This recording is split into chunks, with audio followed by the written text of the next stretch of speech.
I'm Secretary of State Steve Hobbs. As you might know, the U.S. Department of Justice asked for our state's voter roll information, including private voter data.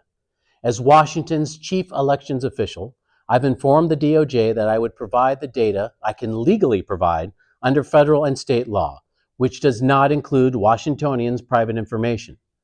Because of this response, the DOJ might take legal action against our state, something they've already done against other states.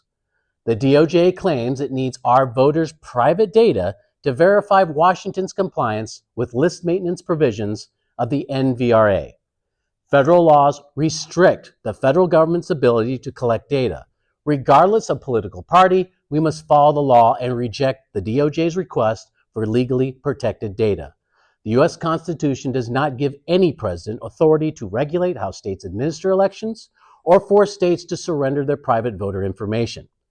Washington has always been on the forefront of election integrity and maintenance, balancing voter security with transparency.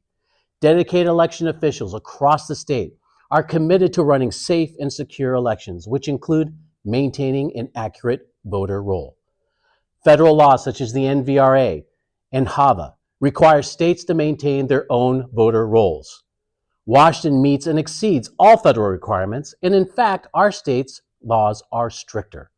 We work with state and federal agencies to make sure the voter roll remains accurate by removing ineligible voters.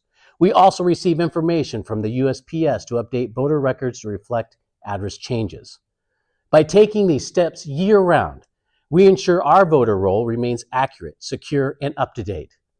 My office and I are committed to ensuring elections in Washington are safe, secure, and transparent.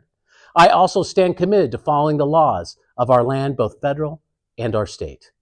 This request from the DOJ does neither, which is why Democratic and Republican secretaries of state have refused this order and why I am refusing to hand over restricted data to the DOJ.